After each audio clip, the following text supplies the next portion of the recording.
اچھا ہے جس نے لا کے ہمیں منزل تک چھوڑا ہے. ہادی وہ بھی ہے جس نے کہا ملک الموت آئے گا، موت آئے گی، قبر میں پہنچو گے، حساب و کتاب ہوگا، محشر میں جاؤ گے، پورے صراط سے گزرو گے، جنت یا جہنم پہنچ جاؤ گے. ہادی یہ بھی ہے اور ہادی وہ بھی ہے جس نے کہا گھبرانا نہیں، موت میں روک بھی آؤں گا، قبر میں بھی آؤں گا، محشر میں بھی آؤں گا، پورے صراط پر بھی آؤں گا. صلوات پڑھیں گے جن کے بعد محمد و آل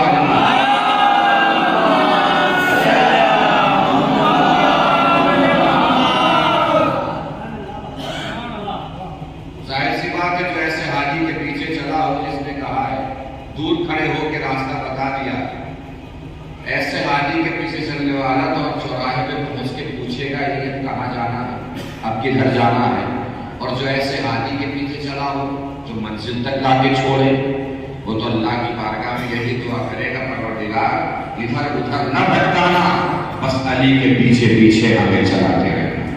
محسوس فرما رہے ہیں اس وقت کی گفتگو میں جتنی دیر کی گفتگو ہوگی انشاءاللہ تلاش کرتے ہیں چونکہ ہر انسان زندہ ہو، موت قریب ہو، موت آنے والی ہو، مرنے سے پہلے یہی سوچتا ہے کہ جب موت آئے تو ہم صراط مستقیم پر ہماری موت آئے.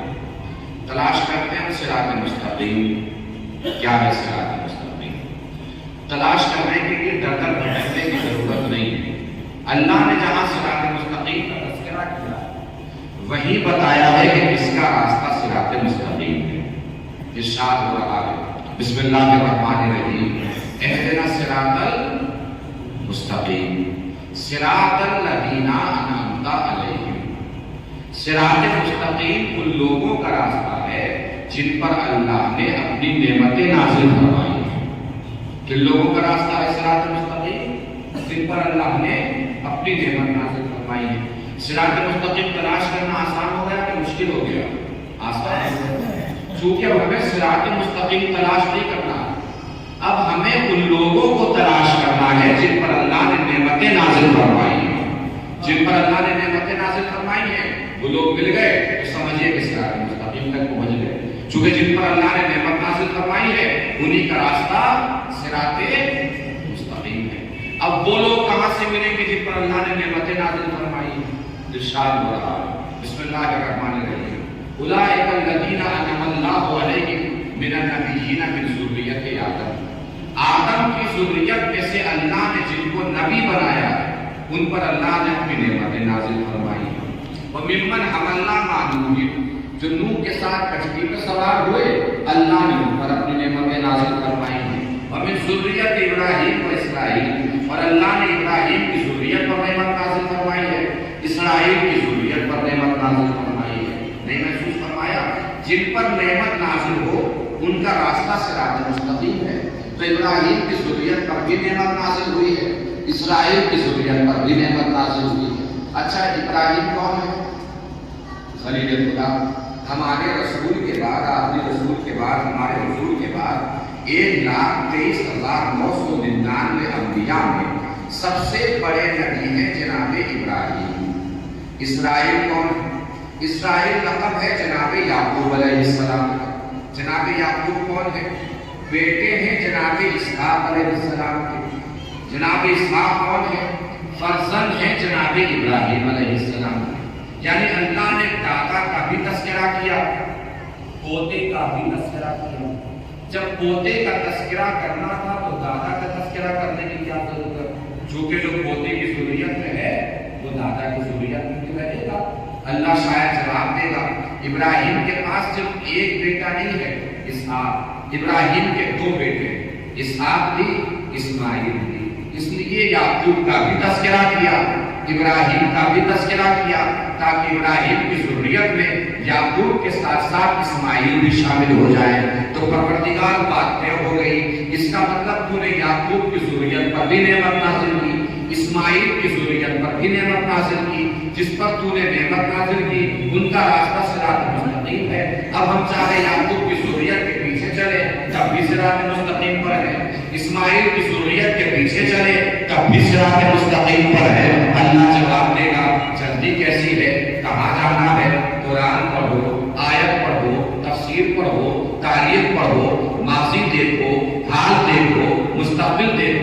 سمجھ میں آئے گا سب کا راستہ صراط مستقیم نہیں ہے تو پروردگار کو کھل کے بتا دے جس کا راستہ صراط مستقیم ہے.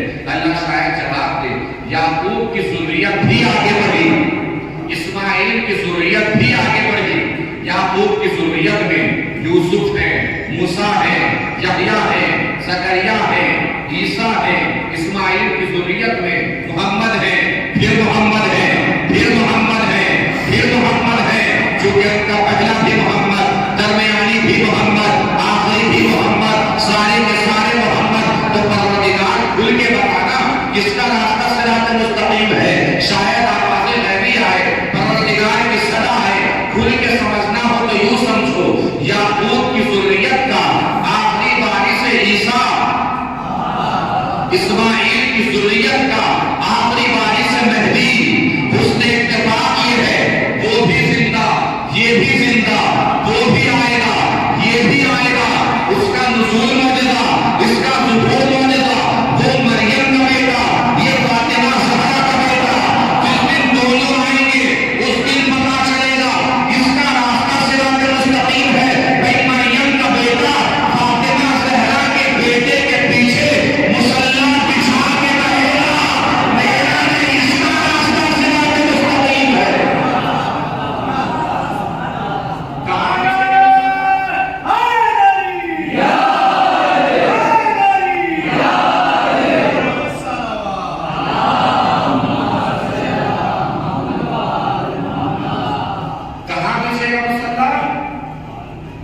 پانی میں مصلی بچھے گا. پروردگار پانی پہ کیوں زیادہ ہی اپنے رہبر رہنما ہادی کی بلندی بیان فرمانا تھی. کعبے کے چھت پہ بچھوا دیتا, بیت المقدس میں بچھواتا. یہ پانی میں مصلی بچھانے کی کیا ضرورت؟ اللہ شاید جواب دے اسے صرف مصلی نہ سمجھو, یہ امامت کی مسند ہے.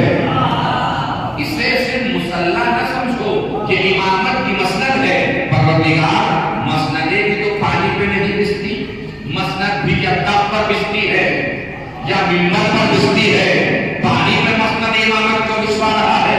اللہ شاید جواب دے تم نے دیکھا نہیں ہم نے امامت کی مسند پہلے تخت پر ہی بچھائی تھی, ہم نے امامت کی مسند پہلے منبر پر ہی بچھائی تھی. لوگ کودے تخت پر بیٹھ گئے, لوگ کودے منبر پر بیٹھ گئے. اس بار امامت کی مسند نہ تخت پر بچھاؤں گا نہ منبر پر بچھاؤں گا. اس بار امامت کی مسند پانی پہ بچھاؤں گا, پھر کہوں گا اب جس میں ہمت ہو بیٹھ کے دکھا. ایک سلمان رہے رسول کے بعد محمد و آل محمد.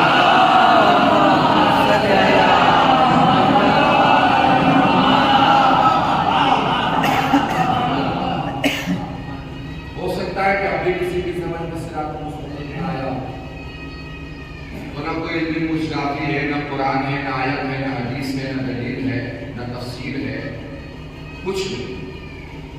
بالکل سامنے کی بات ہے. صراط مستقیم کو سمجھنا ہے. اسکول بیگ لے کے جو بچہ اسکول گیا ہے اس کی بھی سمجھ میں آ جائے گا صراط مستقیم کیا ہے. صراط مستقیم جیومیٹری ایک علم ہوتا ہے جو اسٹوڈنٹ بچے اسکول جاتے ہیں سے جاتے ہیں. جیومیٹری باکس کی صورت میں جو دکھائی دیتا ہے, کما لیکن میں سیمنٹ کا جیومیٹری باکس کی صورت میں دکھائی دیتا ہے. جیومیٹری کی زبان صراط مستقیم کہتے ہیں اسٹریٹ لائن. اسٹریٹ لائن یعنی سیدھا راستہ. عربی میں اسی کو صراط مستقیم کہتے ہیں. یہ اسٹریٹ لائن کیا ہوتی ہے؟ اردو میں سیدھا راستہ, عربی میں صراط مستقیم. کاغذ پر لگی ہوئی دو بندوؤں یا دو نقطوں یا دو ڈاٹس کو جو آپس میں شارٹ کٹ میں ملا دیں وہ ہے اسٹریٹ لائن.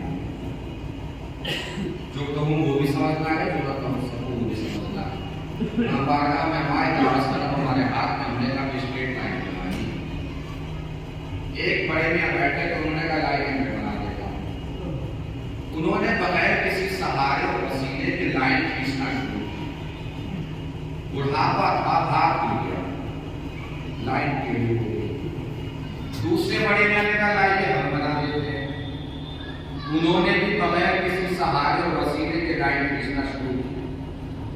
ضعیفی کی آنکھوں سے چشمہ گر پڑا، لائن ٹیڑھی ہو گئی۔ تیسرے چچا میاں نے کہا لائیے ہم بنا دیتے۔ انہوں نے بھی پہلے والے دونوں کی سنت پہ عمل کرتے ہوئے لائن کھینچنا شروع کی بغیر کسی سہارے کے۔ بڑھاپا ان کے بھی تک ہاتھ اڑ گئی، لائن ٹیڑھی ہو گئی۔ جب ہم مکمل 3 مرتبہ صراط مستقیم تک پہنچنے میں ناکام ہوئے تو وہیں ایک جوان بیٹھا تھا، اس نے کہا لائیے میں بنا دیتا ہوں۔ اس نے ہمارے ہاتھ سے کاغذ قلم دیا، خاموشی سے اپنا اسکول بیگ کھولا، اسکول بیگ میں سے جیومیٹری باکس نکالا، جیومیٹری باکس میں سے پیمانہ نکالا جس کو ہم اسکیل کہتے ہیں۔ پیمانے کو دونوں نقطوں کے درمیان رکھا، اب جو لائن کھینچی تو بالکل سیدھی تھی۔ یعنی اس جوان نے ہمیں بتایا بغیر پیمانے کے صراط مستقیم نہیں ملتا، بغیر پیمانے کے صراط مستقیم نہیں ملتا۔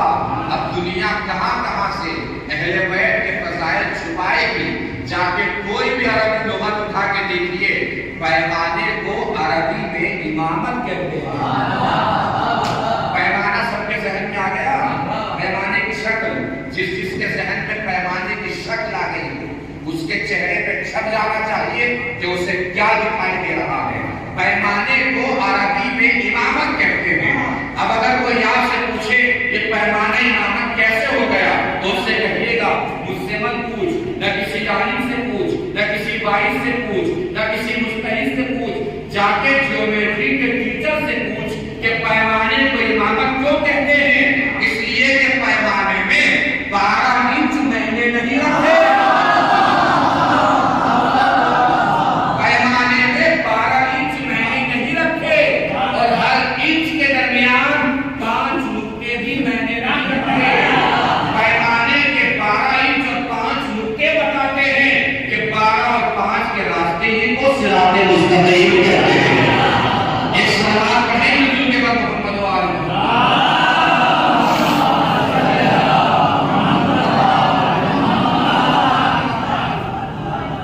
ہو سکتا ہے اب بھی کسی کی سمجھ میں صراط مستقیم نہ آیا، وہ 1-2 کوششیں اور کر رہے تھے۔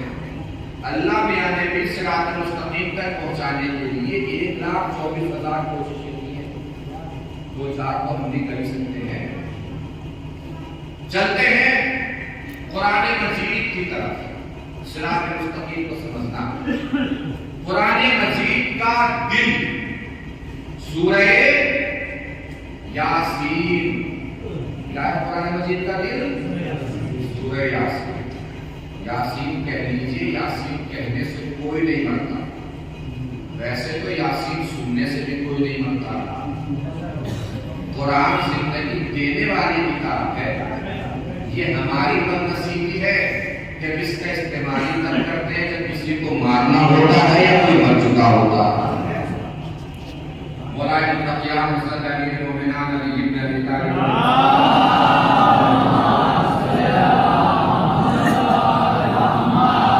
جب بھی کسی مشکل میں پھنسو اور مشکل سے نکلنے کا کوئی راستہ دکھائی نہ دے رہا تو قرآن مجید کھول کے بیٹھو، تلاوت کرنا شروع کرو۔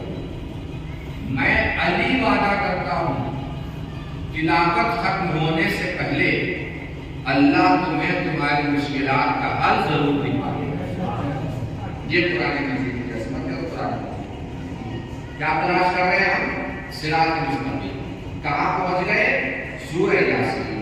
ارشاد ہو رہا بسم اللہ الرحمن الرحیم یاسین والقرآن الحکیم انک لمن المرسلین علی صراط مستقیم۔ اے سید و سردار، قسم ہے قرآن حکیم کی، بے شک آپ رسولوں میں سے ہیں، اور کہاں ہیں؟ علی صراط مستقیم، صراط مستقیم پر ہے۔ لیجئے صراط مستقیم کو ہم بھی تلاش کر رہے ہیں، تلاش کرتے کرتے پہنچ گئے صراط مستقیم پر، اور اللہ کا رسول بھی کہاں پر ہے؟ صراط مستقیم پر۔ ہم بھی صراط مستقیم پر، اللہ کا رسول بھی صراط مستقیم پر، تو کیا معاذ اللہ کوئی فرق نہیں ہے ہم میں اور اللہ کے رسول میں؟ علماء نے بیان فرمایا اصل میں میں اللہ نے صراط مستقیم پر کہہ کر اپنے رسول کی عظمت بیان فرمائی ہے. اللہ نے یہ نہیں فرمایا ہے کہ میرا رسول صراط مستقیم پر ہے، بلکہ اللہ نے فرمایا ہے جس جگہ میرا رسول قدم رکھتے میں اس جگہ کو صراط مستقیم بنا دیتا ہوں. جس جگہ میرا رسول قدم رکھتے میں اس جگہ کو صراط مستقیم بنا دیتا ہوں. جس جگہ میرا رسول قدم رکھتے میں اس جگہ کو صراط مستقیم بنا دیتا ہوں. توجہ ہی نہیں فرمائی آپ نے. جس جگہ رسول کے قدم آئے جب دو جگہ صراط مستقیم ہے تو اگر کسی کے قدم دو سے رسول ایک سلام کا ہل جلتے کا محمد واقع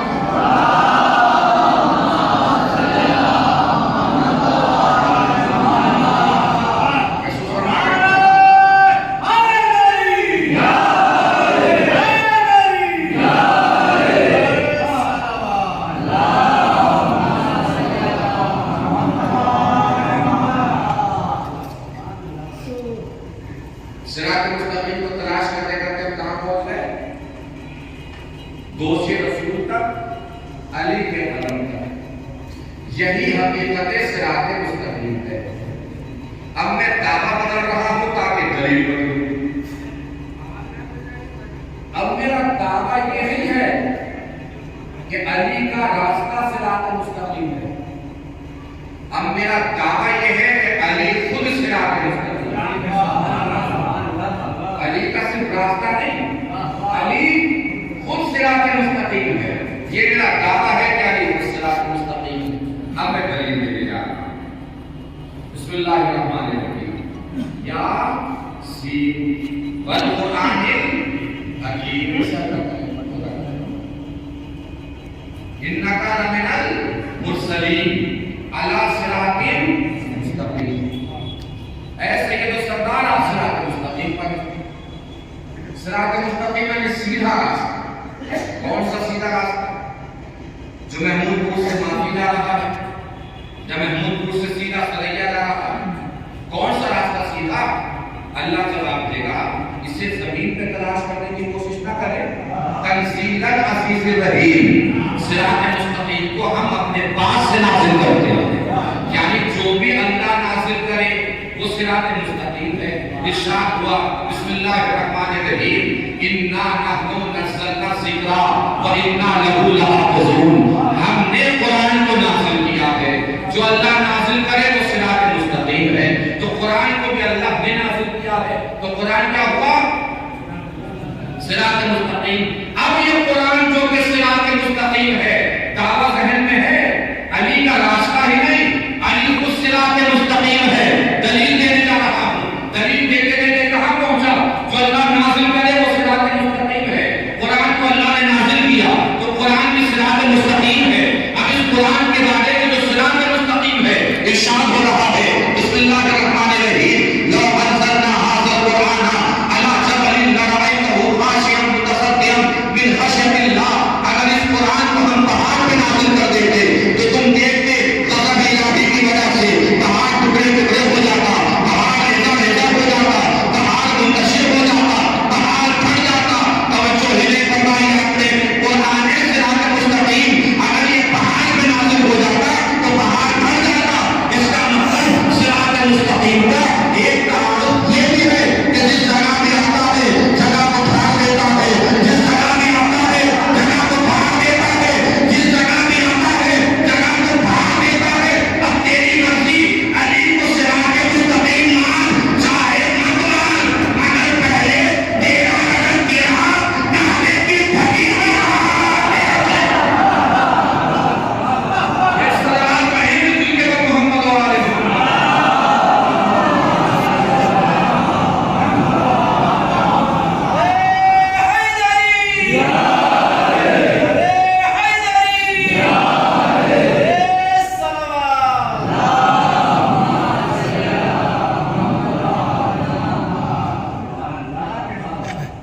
صراط مستقیم تلاش کرتے کرتے ہم علی تک پہنچے. اب اس صراط مستقیم کے ساتھ اللہ نے دوسرا ورڈ رکھا اہدنا، ہدایت دے. اس کا مطلب صراط مستقیم کا تعلق ہے ہدایت سے، اور ہدایت کا تعلق ہے ہادی سے. ہادی اس صراط مستقیم تک پہنچائے گا. جناب آدم سے لے کے حضرت خاتم تک 1,24,000 انبیاء. ان کی سب سے بڑی اور سب سے عظیم ذمہ داری کیا ہے؟ ہدایت کرنا. یعنی جناب آدم سے حضرت خاتم تک سب کے سب ہادی ہیں. کون ہے؟ ہادی ہے. بات کنفرم ہے نا؟ اسی طریقے کی شک و شبہ کی کوئی گنجائش نہیں ہے نا. حضرت آدم سے لے کے جناب خاتم تک سب کے سب کون ہے؟ ہادی. مسئلہ یہ ہے کہ بعد رسول ہادی کون ہے؟ اب بعد رسول ہادی کون ہے یہ میں بتانے نہیں دکھانے جا رہا ہوں. جس کو ایمانداری سے دکھ جائے وہ ایمانداری سے مجھے دکھا دے کہ اسے کون دکھائی دے رہا ہے. اور ہر چیز ان آنکھوں سے دکھائی نہیں دیتی. بہت ساری چیزیں دل کے نور سے دکھائی دیتی ہیں. جس کو جتنی جلدی نظر آ جائے وہ اتنی جلدی مجھے بتا دے کہ بعد رسول ہادی کون ہوگا. اور میں اکثر کہتا ہوں کہ قرآن میں ہر چیز دکھائی دیتی ہے. قرآن میں ہر چیز دکھائی دیتی ہے. بس ہمیں کرنا یہ ہے کہ قرآن جھوم کے نہیں پڑھنا ہے, پڑھ کے جھومنا. قرآن پڑھیے, جھومیے, ہر چیز دکھائی دے. ارشاد ہو رہا ہے بسم اللہ الرحمن الرحیم قل ھذہ سبیلی ادعو الی اللہ علی بصیرۃ انا ومن اتبعنی. اے رسول ہادی آپ ہیں اور آپ کے بعد وہ ہے جو آپ کی اتباع کرے. رسول کے بعد ہادی کون ہے؟ جو رسول کی اتباع کرے. رسول کے بعد ہادی وہ ہوگا جو رسول کی اتباع کرے گا. اب یہ کیسے پتا چلے کہ رسول کی اتباع کون کرتا ہے؟ قرآن نے پھر آواز دی بسم اللہ الرحمن الرحیم وَاخْفِضْ جَنَاحَكَ لِمَنِ اتَّبَعَكَ مِنَ الْمُؤْمِنِينَ. اے رسول جو آپ کی اتباع کریں ان کے لیے اپنے کاندھے کو جھکا دیجیے. ہادی کون ہوگا؟ ہادی وہ ہوگا جو رسول کی اتباع کرے.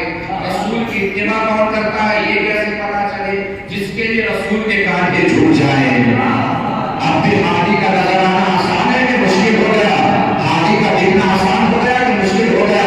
بالکل آسان. اس لیے کہ ہمیں ہادی نہیں دیکھنا ہے, اب ہمیں یہ دیکھنا ہے رسول نے کاندھے کس چیز کے لیے جھکائے. جس کاندھے جھکے وہی کاندھے رسول ہادی ہوگا.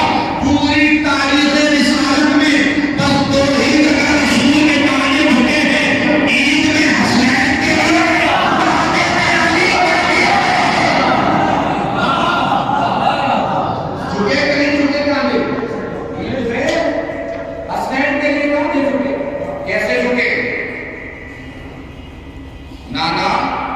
سب کے پاس سواری ہے, ہمارے پاس سواری نہیں ہے.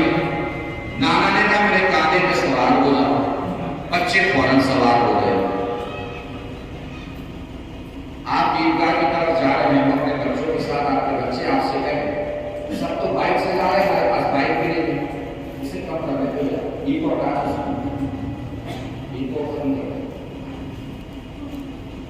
سب کے پاس سواری ہے, سب کے پاس بائک ہے, ہمارے پاس بائک بھی نہیں ہے. اس سے کہیے کہ میرے کاندھے پہ سوار ہو جاؤ. سوار ہو جائے گا. اتنا آسان نہیں کہ آپ کہیں کاندھے پہ سوار ہو جاؤ فوراً سوار ہو جائے گا. گھر میں بائک کھڑی اسے اٹھا کے جائے گا, یا کسی بائک والے سے کہیں میرے بچے کو بھی لے جاؤ, یا کسی اور طرح بھجائیے. اتنا آسان نہیں کہ آپ کہیں گے سوار ہو جاؤ فوراً سوار ہو جائے گا. یہاں کیا ہو رہا؟ بچے نانا سے بول رہے ہیں سب کے پاس سواری ہے, ہمارے پاس سواری نہیں ہے. نانا بول رہے ہیں میرے کاندھے پہ سوار ہو جاؤ, بچے فوراً سوار ہو گئے. آپ نے شاید محسوس نہیں فرمایا, جو بچوں نے کہنا چاہا نانا سمجھ گیا. اب بچوں نے کہنا کیا چاہا, نانا کیا سمجھا, آپ بھی سمجھ جائیں تو مجھے سمجھا دیجیے گا. اپنے واقعہ عید کے دن سے شروع نہیں ہوا ہے, عید کی رات سے شروع ہوا ہے. بچے جنت کا لباس پہن کے چلے. عید کی رات میں جنت سے کپڑے آئے نا, تو عید کے دن بچے جنت کا لباس پہن کے جا رہے ہیں. بچے جنت کا لباس پہن کے جا رہے ہیں. بچے جنت کا لباس پہن کے جا رہے ہیں. بچوں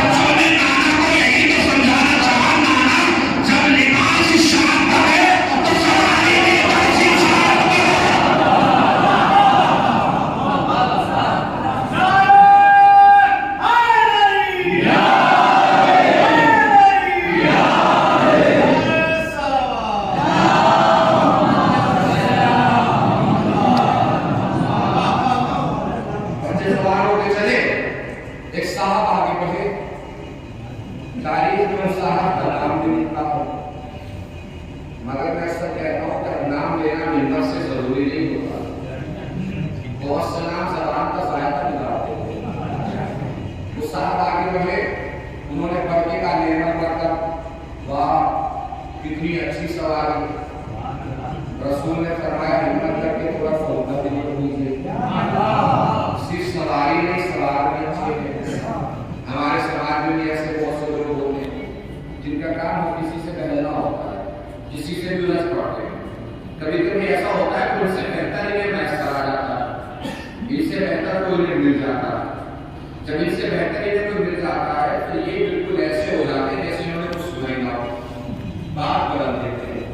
ان صاحب نے بھی کوئی تعریف میں تو کہا نہیں تھا کہ بہت اچھی سواری کیا، تو تنظیم تھا، رسول نے جواب بڑا خوبصورت دیا، انہوں نے فوراً بات کو بدلا اور اپنے چہرے اور رخسار کی پشیمانی میں ڈوبی ہوئی داڑھی کو چھپانے کے لیے انہوں نے بات کو بدلتے ہوئے کہا، یا رسول اللہ آپ تھک جائیں گے، بچوں کو مجھے دے دیجیے، تھک جائیں گے، بچوں کو مجھے دے دیجیے، تھک جائیں گے، بچوں کو مجھے دے دیجیے۔ اب رسول کا جو جواب ہے سنہرے ہاتھوں میں روز محشر تک جبین تاریخ پر تحریر رہے گا۔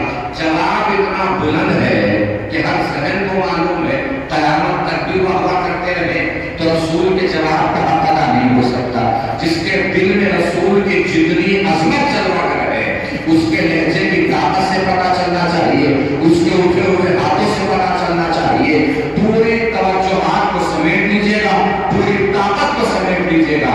جملہ میرا نہیں ہے، جملہ رسول اعظم کا ہے۔ جس کے دل میں رسول کی جتنی محبت جلوہ کر ہے اتنی طاقت سے جواب دے گا۔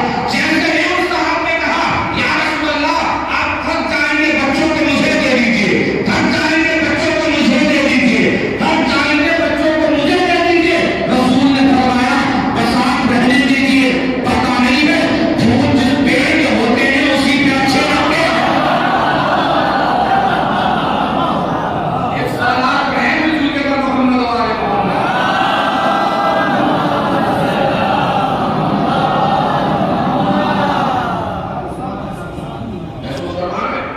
تو آگے کون؟ رسول۔ رسول کے بعد کون؟ جو رسول کی اتباع کرے۔ رسول کی اتباع کون کرتا ہے؟ جس کے لیے رسول اپنے کاندھے جھکائے۔ رسول نے کاندھے کس کے لیے جھکائے؟ عید کے دن حسین کے لیے، کعبے میں علی کے لیے۔ اس کا مطلب رسول نے کاندھے جھکائے ہیں اہل بیت کے لیے۔ اس کا مطلب رسول کی اتباع کرتے ہیں اہل بیت، رسول کی اتباع کرتے ہیں اہل بیت، رسول کی اتباع کرتے ہیں اہل بیت۔ اور قرآن نے آواز دی والسلام علی من اتبع الہدی، جو رسول کی اتباع کرے ان پر سلام، جو رسول کی اتباع کرے ان پر سلام۔ رسول کی اتباع کرتے ہیں اہل بیت، اس کا مطلب قرآن نے فیصلہ کر دیا ہے کہ اہل بیت رضی اللہ نہیں ہے، علیہ السلام ہے۔ رضی اللہ نہیں ہے اہل بیت، علیہ السلام ہے اہل بیت۔ قرآن نے کیا کہا؟ جو رسول کی اتباع کرے ان پر سلام، اور خود رسول نے کیا فرمایا؟ وَمَنِ اتَّبَعَنِي فَهُوَ مِنِّي، جو میری اتباع کرے وہ مجھ سے ہے، جو میری اتباع کرے وہ مجھ سے ہے۔ اردو ادب میں دو عظیم لفظ ہیں، کے اور سے، کے اور سے۔ دونوں لفظ اتنے عظیم ہیں کہ ان کے بغیر کسی جملے کا مکمل ہونا ناممکن تو نہیں مگر مشکل ضرور ہوگا۔ کیا کیا؟ کے اور سے، مگر دونوں لفظوں میں فرق بھی بڑا عظیم ہوگا۔ کیا فرق ہے؟ کے ہٹ جائے تو کوئی فرق نہیں پڑتا، سے ہٹ جائے تو فرق پڑ جاتا ہے۔ قرآن کے پاس جائیے، قرآن کے اوپر سے قرآن کا خلاف ہٹائیے، قرآن کا خلاف ہٹائیے، قرآن کے اوپر فرق پڑے گا کوئی نہیں پڑے گا۔ قرآن کے درمیان سے دو برف نکال لیجیے، اب بھی نہیں پڑے گا، فرق پڑے گا۔ خلاف ہٹانے سے کوئی فرق نہیں پڑا، برف ہٹانے سے پڑ گیا۔ دونوں میں فرق کیا ہے؟ یہی فرق ہے، خلاف قرآن کا ہے، فرق قرآن سے ہے۔ اس کا مطلب کہ ہٹ جائے کوئی فرق نہیں پڑتا، سے ہٹ جائے فرق پڑ جاتا ہے، کہ ہٹ جائے کوئی فرق نہیں پڑتا، سے ہٹ جائے فرق پڑ جاتا ہے۔ خلاف قرآن کا ہے، فرق قرآن سے ہے۔ صحابی رسول کے ہیں، عزم رسول کے ہیں، یار رسول کے ہیں، دوست رسول کے ہیں، اصحاب رسول کے ہیں، حسین رسول سے ہے، علی رسول سے ہے۔ ایک سلام پہن کے محمد والے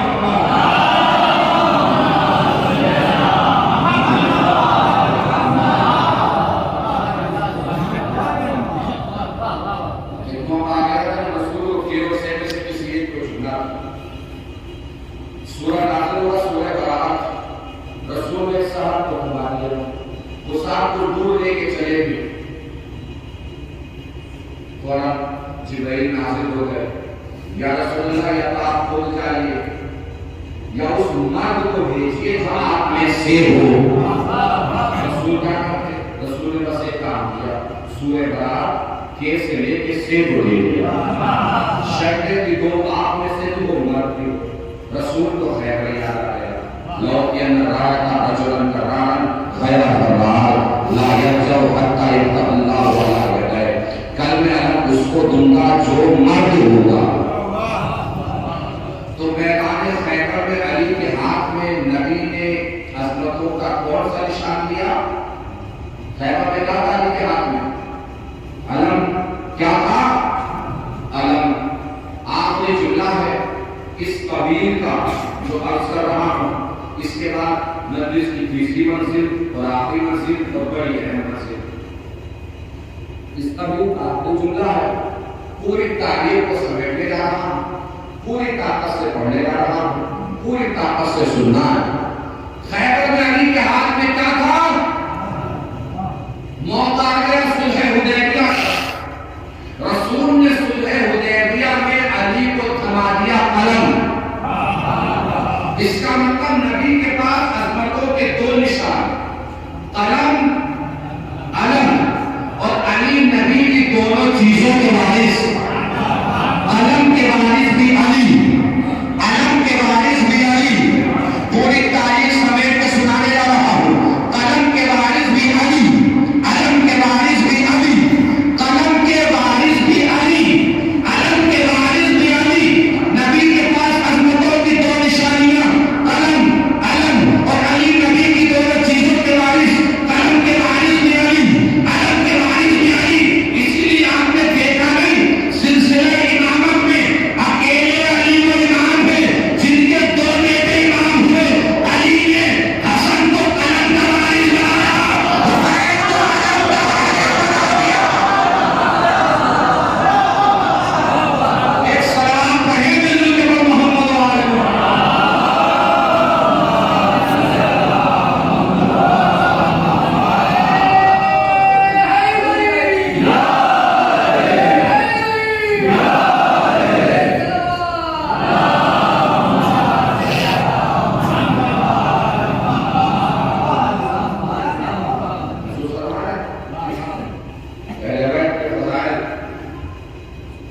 سننا، سن کے خوش ہونا، فرش اعلیٰ پہ آنا، آگے بیٹھنا، کربلا سننا، کربلا پڑھنا، کربلا کو جاننا، اہل بیت کی منزلت سننا، ان کی عظمتیں سنانا،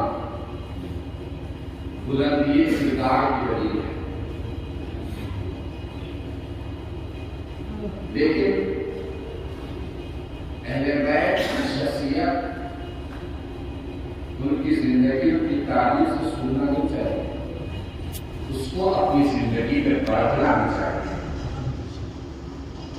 کربلا سے سننا نہیں ہے، کربلا کو زندگی میں اتارنا ہے۔ کربلا سنتے ہیں تو کم سے کم کربلا سننے کا اتنا تو فائدہ ہونا چاہیے کہ ہمیں اپنے رشتوں کا احترام کرنا۔ کربلا سنتے ہیں، بیٹیاں کون سا رشتہ والا کربلا میں ہے؟ باپ بیٹے کا رشتہ، باپ بیٹی کا رشتہ، بہن بھائی کا رشتہ، بھائی بھتیجے کا رشتہ، چچا بھتیجی کا رشتہ، ماموں بھانجے کا رشتہ، شوہر بیوی کا رشتہ، ماں بیٹی کا رشتہ، باپ بیٹی کا رشتہ، سارے رشتے کربلا میں موجود ہیں۔ ایک رشتہ بچا تھا، دوست کا رشتہ، حسین نے اسے بھی خط بھیج کے بلوا دیا۔ تو اگر کربلا سنتے ہیں تو اتنا تو کربلا سننے کا ہمیں کم سے کم فائدہ ہو کہ ہمیں اپنے اپنے رشتوں کا احترام کرنا ہے۔ کرتے ہیں رشتوں کا احترام، بہت کرتے ہیں۔ ہمارا بھی اپنا مزہ آتا ہے، پھول پھول کے ہوتے ہیں، پھول کے بھی کیا کرتے ہیں، اپنا دکھائی دیتا ہے، گلے مل کر ہوتے ہیں، گلے لپٹ کر ہوتے ہیں، رشتوں کا احترام کرتے ہیں۔ آج مندی سے چہلوں میں صبح سے آپ کے ہاتھ پڑھ رہا نام اور قول کا پڑھ رہا ہے، صبح سے رشتے کا احترام ہے۔ آپ کسی جانے والے کے سبب یہ انتظامات کر رہے ہیں، رشتوں کا احترام ہے۔ ہم تو اتنا احترام کرتے ہیں رشتے کا کہ اپنا کوئی مر جاتا ہے، اس کے بعد وہ دسترخوان سجاتے ہیں، اس میں بھی رشتوں کے احترام کا انتظام کرتے ہیں۔ دسترخوان پہ وہ چیزیں رکھتے ہیں جو مرنے والے کو پسند کی، یہ جو رکھا ہے میرے ابا کو بڑی پسند کی، چچا کو بڑی پسند کی، بھیا کو بڑی پسند کی۔ گزارش بس یہی کرنی ہے مجھے، جس رشتے کا احترام ہم مرنے کے بعد نہ کرتے ہیں، اس رشتے کا احترام اگر ہم زندگی میں کرتے رہے تو ہماری یہ دنیا بھی سمجھ جائے گی، ہماری وہ دنیا بھی سمجھ جائے گی۔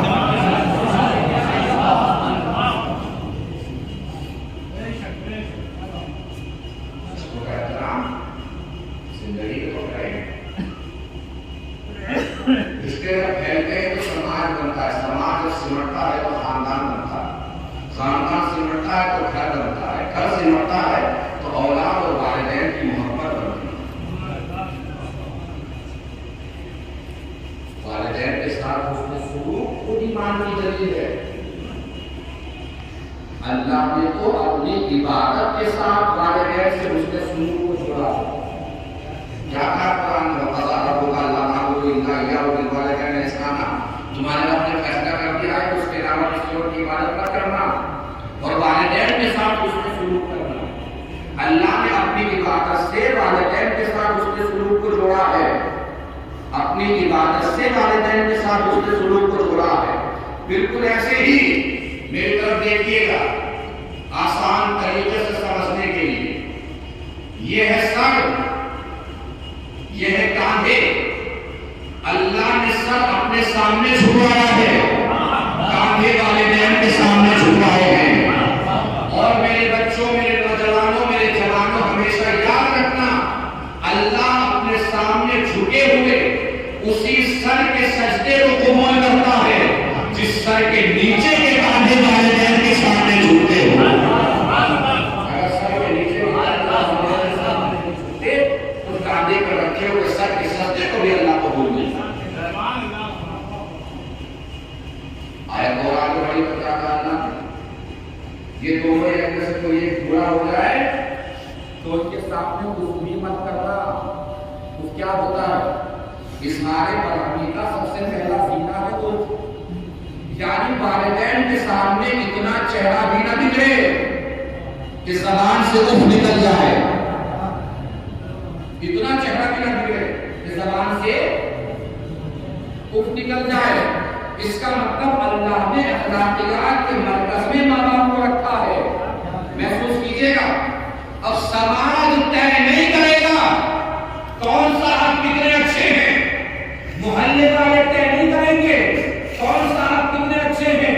قرآن نے طے کر دیا ہے کہ وہی صاحب اچھے ہیں جو اپنے ماں باپ کے ساتھ اچھے ہیں۔ اگر کوئی اپنے ماں باپ کے ساتھ اچھا نہیں ہے تو سماج کی نظر میں چاہے اچھا ہو، قرآن کی نظر میں اچھا نہیں ہے۔ اب ایک جملہ آگے بڑھ کے عرض کروں تاکہ ہمیشہ یاد رہے، سماج کیا کرے، کون سا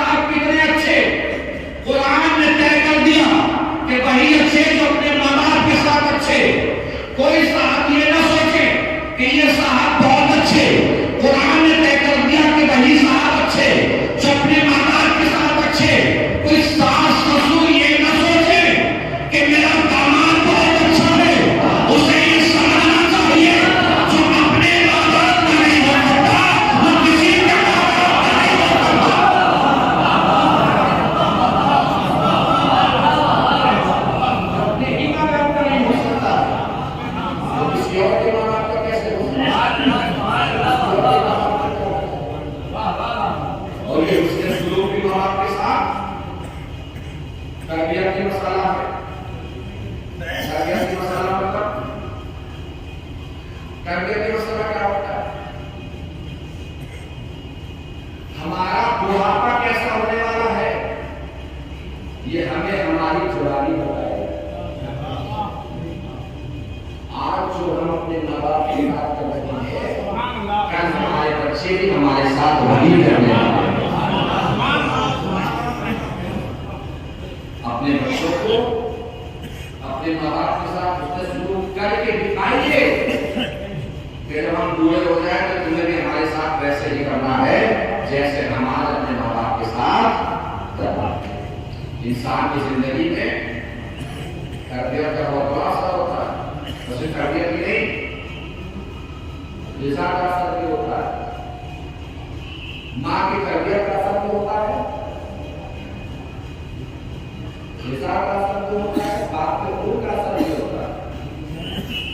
باتیں اپنا اسکول ہے سب کا سنر وہ ہوگا نہیں سماج کے اسکول کی تذکر یا کہانی کے لیے آج کیے گیا.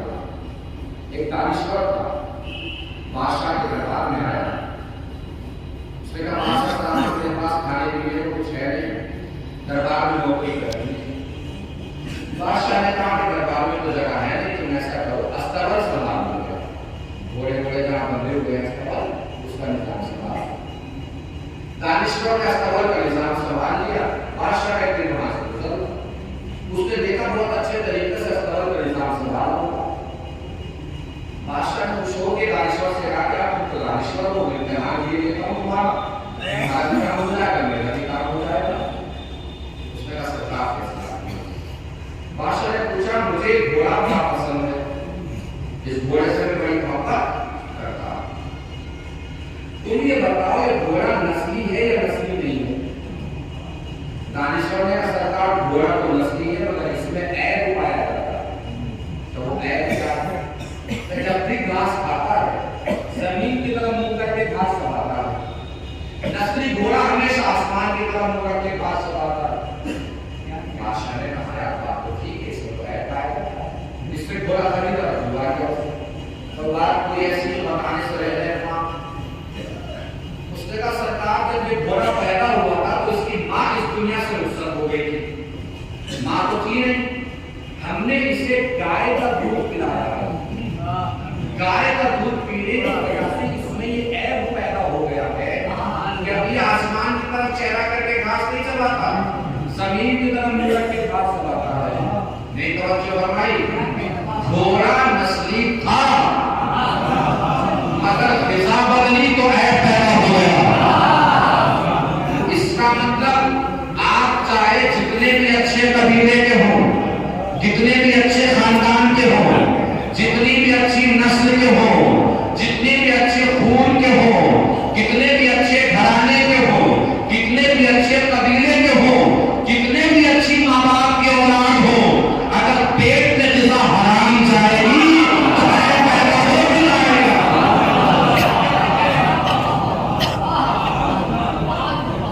اچھی نسلیں رکھی رہ جاتی ہیں, اچھا قبیلہ بھی رکھا رہ جاتا ہے. پیٹ میں اگر غذا حرام جاتی ہے تو پھر عیب پیدا ہو بھی جاتا ہے. بادشاہ بڑا خوش ہوا. بادشاہ نے دانشور سے کہا کہ تم استعمال کرے, تم دربار گیا. دربار گیا, وہ دربار میں پہنچ گئے. بادشاہ نے خوشی میں خوش ہو کے دانشور کے گھر گوشت بھجوا دیا. کیا بھجوایا؟ کیا گوشت بھجوایا. ایک دن ٹہلتے ٹہلتے پوچھ لیا کہ آج یہ میری جو مہارانی ہے یہ بھی خاندانی ہے کہ نہیں, آج یہ بتاؤ. اس نے کہا سرکار آپ کے راجا یہ میرا سوچا تو ہے تو یہ مہارانی, مگر سرکار معاف کیجیے گا خاندانی نہیں ہے. اور تمہیں کیسے پتا چلا؟ تو میں نے اسے جب بھی دیکھا ہے ڈاکٹروں سے لڑتے ہوئے دیکھا ہے. نہیں محسوس ہو رہا ہے؟ بڑے لوگوں کی لڑائیاں بھی بڑی ہوتی ہیں. اگر اللہ نے سماج میں کسی کو بڑا بنایا ہے تو آپ اس لیے بڑے نہیں ہوئے ہیں کہ چھوٹوں کو اپنے روم میں رکھیں, چھوٹوں کو اپنے دوست میں رکھیں. اللہ نے آپ کو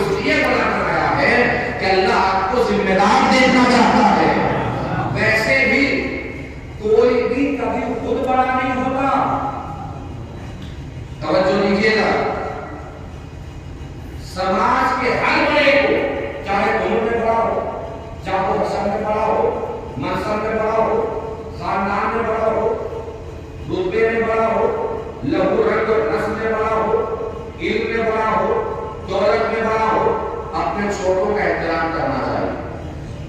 کس وجہ سے؟ ایک لکیر کھینچتی کے اوپر سے نیچے تک، اکیلی لکیر سب سے پیچھے نیچے تک، وہ بڑی ہے لکیر کے چھوٹی ہے.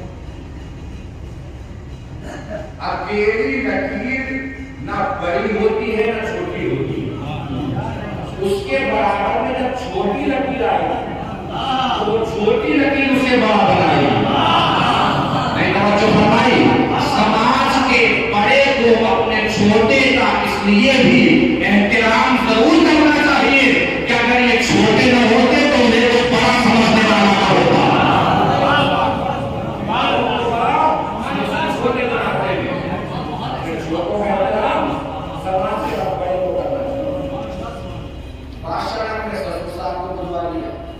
کوئی بات جو بتانے سے چھوٹ گئے وہاں سسر صاحب نے کہا ہماری بیٹی سے آپ کا رشتہ بچپن میں ہو گیا تھا، مگر ہماری بیٹی 6 سال کی عمر میں گزر گئی تھی. ہم نے پڑوس سے لے کے بچے کو پال لیا تھا، وہی آپ کو مارا. انسان کی زندگی میں رضا کا اثر بھی ہوتا ہے، تربیت کا اثر بھی ہوتا ہے. بادشاہ بڑا خوش ہوا دانشور کے گھر اس نے بھیڑ بھجوا دی. پہلے کیا بھجوایا تھا؟ اس بات کا بھجوائی.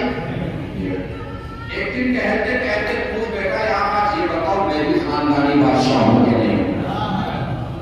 مجھ سے میرا سامان سمیٹا چل دیا. کہاں؟ سرکار لگا کر علی صاحب کے یہاں بس آج تک کا ہی تھا. اب ہم چل بسے ورنہ تو چل ہی بسے تھے. بادشاہ نے کہا وہاں نام لکھے تھے، کوئی آپ کو ضرورت نہیں ہوگا، آپ جو بھی کہیں گے ہمیں قبول ہوگا اور برداشت کے ساتھ قبول ہوگا. انہوں نے اپنا سامان زمین پہ رکھا کہ بادشاہ سلامت. جب امان نامہ آپ نے لکھ دیا ہے تو ایک بات بتائیں. کیسے بتائیے؟ تو سرکار بادشاہ بھی تو خاندانی نہیں، کسی گڈریے کی اولاد ہو. تمہیں کیسے پتا چلا کہ گڈریے کی اولاد؟ کہا کہ اب حضور دنیا سے رخصت ہونے والے ہیں، پہلے جلدی سے جا کے اسے پوچھ لیجیے، ورنہ اگر پوچھ لیں گے تو آپ کی زندگی پر کچھ چین سے رہیں گے نہ ہمیں چین سے رہنے دیں گے.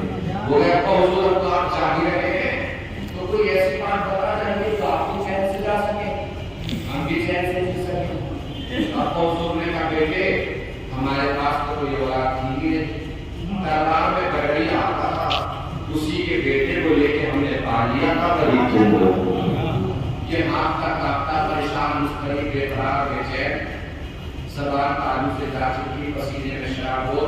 دانشور کے سامنے آن کھڑا ہوا کہ بھئی کہا تو تم نے ٹھیک تھا کہ گڈریے کی اولاد ہوں، مگر یہ بتاؤ تمہیں پتا کیسے چلا کہ میں گڈریے کی اولاد ہوں؟ اس نے تاریخی جواب دیا کہ تیری عطا کے طریقے سے پتا چلا کہ تو گڈریے کی اولاد ہوں. جب بھی میں نے کوئی انعام کا کام کیا، کبھی گوشت بھجوا رہا ہے، کبھی بھیڑ بھجوا رہا ہے، باقاعدہ خاندانی بادشاہ ہوتا، انعام کا کام کیا تھا، کبھی سونا بھجواتا، چاندی بھجواتا، ہیرے بھجواتا، موتی بھجواتا. توجہ ہی نہیں کر پائی آپ نے. انسان کی عطا کا طریقہ بھی بتاتا ہے کہ تعلق چھوٹے لوگوں سے ہے کہ بڑے لوگوں سے. بعض انسان کسی کو 2 روٹیاں کھلا کر بھی سوچتا ہے سارے محمود پور کو پتا چل جائے کہ اس کے گھر کا چولہا میری وجہ سے جل رہا ہے. اگر 2 روٹیاں میں کسی کو دے کر یہ سوچتے ہو کہ سب کو پتا چل جائے تو یہ سوچ خود بتا رہی ہے کہ ابھی چھوٹے لوگوں سے تعلق ہے، بڑے لوگوں سے تعلق نہیں ہوا ہے. اس لیے کہ بڑے لوگوں سے تعلق ہوتا تو دنیا کی انسانیت میں علی سے بڑا کوئی نہیں. علی رات کے سناٹے میں روٹیاں کاٹا کرتے تھے. تو میں نے پوچھا مجھے رات کے سناٹے میں کیوں؟ کہا دن کے اجالے میں دوں گا تو یہ مجھے پہچان لے گا، پہچان لے گا. تو جب بھی میرے سامنے آئے گا شرمندگی کی وجہ سے اس کی نگاہیں میرے سامنے جھک جائے گی، اور میں علی نہیں چاہتا کہ اس کی جھکی ہوئی نگاہوں کے سبب مجھ علی کے اندر غرور پیدا ہو جائے. علی کی زندگی، علی کی تربیت